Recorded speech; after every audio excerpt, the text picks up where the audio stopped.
विभिन्न आश्रमों से पधारे हुए विरत विवेक संपन्न श्रद्धेय संत गुरुजन, आदरणीय साध्वी समाज, धर्म प्रेमी सज्जनों, श्रद्धामूर्त देवियों एवं प्रिय बच्चों, 2 दिवसीय कार्यक्रम का प्रथम दिन का ये दूसरा सत्र है।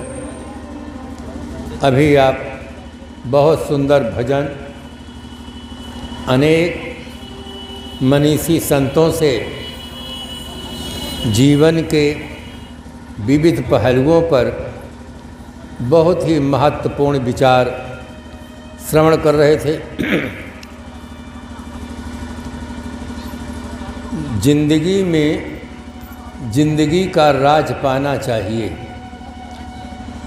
जिंदगी में जिंदगी का राज पाना चाहिए। मन और इंद्रियों को स्वबस रखना चाहिए। असत्य और आसक्ति का त्याग करना चाहिए। अपने को जानकर मस्त रहना चाहिए। 4 पंक्ति हैं। संसार में एक से एक मूल्यवान चीज़ें हैं। चांदी, सोना, हीरा, मोती। अरे विराजी सदगुरुदेव की।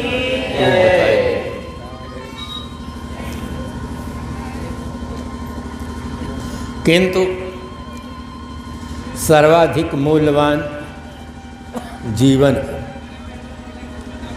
जीवन से बढ़कर संसार में कोई मूल्यवान चीज़ नहीं। जिंदगी में जिंदगी का राज पाना चाहिए। जीवन 2 मूलभूत तत्वों का संगम है, जिसे हम जड़ और चेतन कहते हैं। जीवन में 2 चीज़ें हैं, एक शरीर है, एक शरीर में रहने वाला चेतन। शरीर के लिए हमें पदार्थ चाहिए, चेतन के लिए हमें शांति चाहिए। पदार्थ के लिए हमें विज्ञान चाहिए, शांति के लिए हमें धर्म चाहिए। विज्ञान से भौतिक समृद्धि मिलती है, धर्म से मानसिक समृद्धि मिलती है।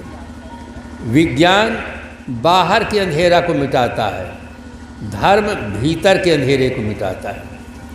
विज्ञान ने मानव को पृथ्वी पर दौड़ना, जल में तैरना, आकाश में उड़ना सिखाया है। धर्म आदमी को जीवन जीने की कला सिखाया है। विज्ञान से जीवन जीने में सुविधा मिलती है। धर्म हमें जीवन को निर्विकार बनाकर आत्मस्थ रहने की प्रेरणा देता है।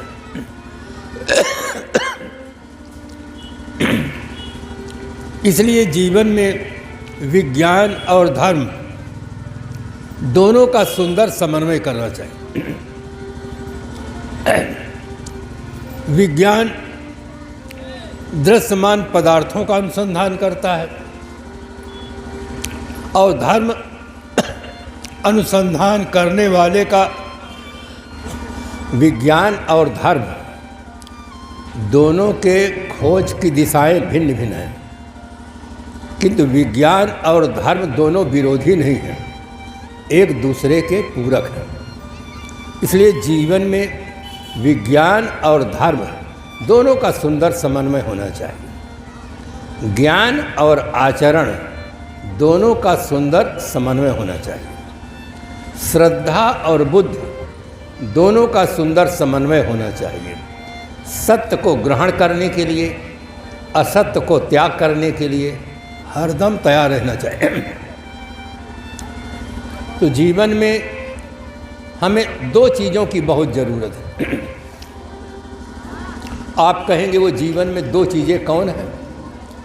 जीवन गुजर के लिए हमें धन चाहिए, जिससे जीवन गुजर में सुविधा हो। अच्छा जीवन जीने के लिए हमें ज्ञान चाहिए, दोनों की महती आवश्यकता है। केवल गेहूं से भूख मिट सकती नहीं, गुलाब पर ही नज़र टिक सकती नहीं है। दोनों की ज़रूरत इंसान के लिए, एक चक्का से गाड़ी चल सकती नहीं, दोनों की महती आवश्यकता है। आज ये बहुत बड़ा सौभाग्य है कि हम गुरु दरबार में संत गुरुजनों के सामने बैठे हैं, उनके दर्शन, वाणी और सेवा का लाभ उठा रहे हैं। धन के लिए हम कृषि, व्यापार और सर्विस का सहारा लेते हैं। ज्ञान के लिए हमें गुरु चाहिए, संत चाहिए, तब हमें वस्तु स्थिति का बोध होता है। शिक्षा के क्षेत्र में हम देखते हैं तो बौद्धिक विकास बहुत बढ़ रहा है। जीवन की आधी समस्या का समाधान शिक्षा जगत में बहुत ही अच्छी तरह से हो रहा है। आधी समस्या क्या है? जीविकोपार्जन की समस्या है। ये जीवन की आधी समस्या है। आधी समस्या का समाधान शिक्षा जगत में है और आधी समस्या का समाधान बंधुओं दीक्षा जगत में है। शिक्षा और दीक्षा दोनों की बहुत बड़ी आवश्यकता है। बौद्धिक विकास चाहे जितना बढ़ जाए, अगर व्यक्ति को अपने आप का बोध नहीं है और अपना विकास नहीं करता है तो व्यक्ति बाहर से संपन्न हो सकता है, भीतर से दुखी रहता है, अशांत रहता है, वासनाओं के आक्रमण से परेशान रहता है। इसलिए बंधुओं, दोनों दिशा में हमें पुरुषार्थ करना चाहिए, शिक्षा के क्षेत्र में और दीक्षा के क्षेत्र में। आज हमारे बच्चों को इतिहास पढ़ाया जाता है, भूगोल पढ़ाया जाता है, विज्ञान पढ़ाया जाता है, किंतु ये नहीं पढ़ाया जाता है कि पढ़ने वाला कौन है, पढ़ाने वाला कौन है, ये नहीं बताया जाता। मुझे एक विद्यालय में लोग ले गए, बहुत आग्रह से ले गए, सामने पर लोग बैठे थे। मैंने पूछा कि आप कौन हैं? उन्होंने कहा कि मैं मास्टर हूँ। मैंने कहा मैं आपका पद नहीं पूछता हूँ, आप पढ़ने के बाद मास्टर हुए हैं, ये आपका पद है, पढ़ने के पहले आप थे कि नहीं? कहा था। मैंने कहा वही बताइए। कुछ देर के बाद उन्होंने कहा कि मैं अपना नाम बता दूं। मैंने कहा मैं आपका नाम पूछता ही नहीं हूँ, आप ये बताइए आप पहले हैं कि नाम पहले हैं? कहा मैं पहले हूँ। तो मैंने कहा वही बताइए, आप हैं कौन? तीसरे पॉइंट में गया वो व्यक्ति, कहा मैं ब्राह्मण हूँ। मैंने कहा मैं आपकी जाति नहीं पूछा हूँ, आपका नाम नहीं पूछा हूँ, आपका पद नहीं पूछता हूँ, सिर्फ पूछता हूँ हु आर यू, तुम कौन हो, इतना पूछता हूँ, आप इतना ही बताइए। कुछ देर मौन रहने के बाद उन्होंने कहा कि आज तक हम अपना यही पता देते थे, यही बताते थे, नाम बताते थे, पद बताते थे, जाति बताते थे, आप तीनों को स्वीकार नहीं करते हैं तो हमें तो कुछ पता ही नहीं कि हम क्या चीज़ हैं। ये उनका उत्तर है जो अपने को मास्टर कहते थे। फिर मैं विनोद की भाषा में पूछा, ये बताइए आप हैं कि नहीं? तो हंसते हुए उन्होंने कहा मैं तो हूँ, पर तो मैं क्या हूँ ये मुझे पता नहीं। दीपक तले अंधेरा है।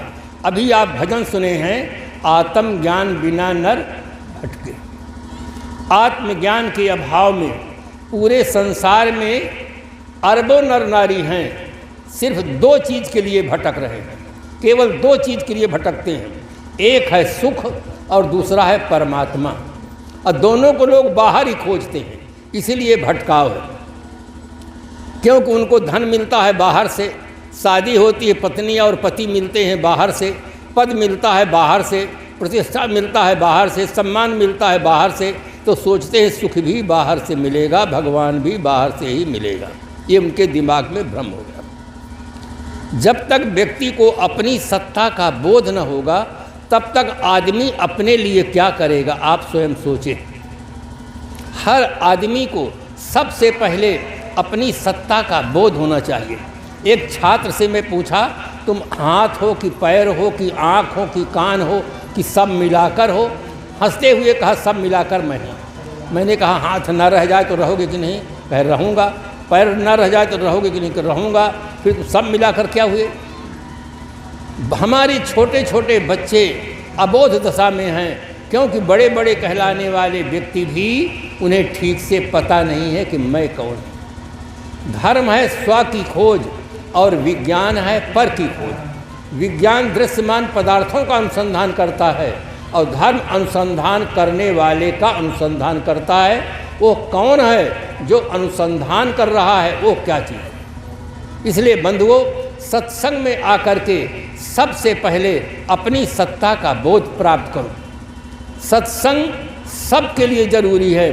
जीवन में संग का बहुत गहरा प्रभाव पड़ता है।